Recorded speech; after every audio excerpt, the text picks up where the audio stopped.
মোমায়েকৰ লগত ভাগিনীয়েকে অনবৰতে এঠা লগা দি লাগি থাকে। নিজৰ ভাগিন হেতুকে মোমায়েকে কোনো সন্দেহ নকৰে। কিন্তু মোমায়েকে জনা নাছিল মামীয়েকৰ সৈতে যে ভাগিনীয়েকৰ গোপন প্ৰেম চলি আছে। অৱশেষত মোমায়েকৰ চুকত থাকি বুকত কামোৰ মাৰিলে ভাগিনীয়েকে। আধুনিক সমাজত মহামাৰীৰ ৰূপ লৈছে প্ৰেমে। প্ৰেমে যেন সকলোকে অন্ধ কৰি পেলাইছে। মামী ভাগিনো একেলগে প্ৰেমৰ সাগৰত সাঁতুৰিব ধৰিছে। এইজন ধেমাজিৰ চিচিবৰ সমীপৰ গেলুৱা গাঁৱৰ দেবেন দাস। এইগৰাকী দেবেনৰ সুন্দৰী পত্নী। দুয়োৰে আছে তিনিটাকৈ সন্তান। পকা মিস্ত্ৰী কাম কৰি দেবেনে পৰিয়ালটো সুখৰে চলাই আছিল। কিন্তু সেই সুখৰ সংসাৰত কেনা লগাই দেবেনৰ পত্নীয়ে পৰকীয়া প্ৰেমত লিপ্ত হৈছিল একে গাঁৱৰে ঋতু হাজৰিকাৰ সৈতে।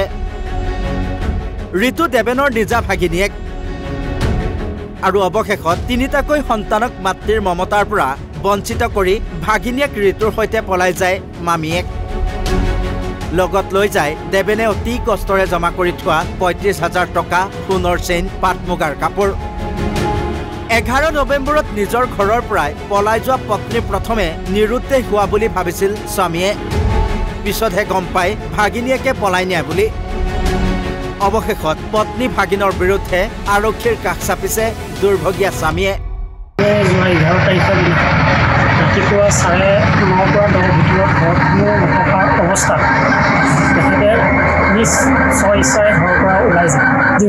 পিছদিনা 12 তাৰিখৰ দিনাখনি মই ৰাতিপুৱা 11মান বজাত চিচি আৰক্ষী চকীত মই এজাহাৰ দাখিল কৰোঁ নিৰ্দেশ সম্পৰ্কে। নিৰ্দেশত তদন্ত একো নাপায়। মই কেইদিনমান সময় ৰখি চালোঁ কি হ'ব কি নহ'ব। তাত আছে একো মোবাইলো চুইচ অফ আছিলে। দুদিনমানৰ পাছত গম পাইছোঁ তাৰ লগতে ঋতু হাজৰিকাৰ লগত তেখেত পলাই গৈছে। পলাই যোৱা মই চিলাপথাৰ আৰক্ষী চকীত যোৱা 19 তাৰিখৰ দিনাখনি আকৌ এজাহাৰ দিলোঁ। তাতো মানে এতিয়ালৈকে কোনো সংকট নাপায়। মই মিডিয়াক জনাইছোঁ। যথেষ্টখিনি বয় বস্তু লৈ গৈছে, টকা পইচা লৈ গৈছে, সোণৰ চেন লৈ গৈছে, সোণৰ আঙুঠি লৈ গৈছে, মুগা চেট 2টা নিছে, অন্যান্য 1000-1200 কোনো 2000 টকীয়া চিট 10-12টা গৈছে আৰু লগত কেছ পইচা 35,000 টকা গৈছে। গতিকে মোক বস্তুখিনি উদ্ধাৰ কৰি দিওঁ। মানুহজনীক কৈ বস্তুখিনি মোৰ প্ৰয়োজনীয়। বিশেষ ছোৱালীকেইজনীয়ে মোক বস্তু লৈ গৈছে। গতিকে সকলো সাৱধান। অতি ভক্তি চোৰৰ লক্ষণ। সম্পৰ্ক যিমান নিজৰ হ'লেও অতি ভক্তি দেখিলে সাৱধান হওক। অন্যথা প্ৰেমৰ সাগৰত উটি বাঢ়ি যাব পাৰে আপোন বুলি ভবা সকলো। ভিডিঅ' জাৰ্নেলিষ্ট দনিপল বৰদলৈৰ সহযোগত ধেমাজিৰ পৰা ঋতুৰাজ চুতীয়া, অসম লাইভ 24।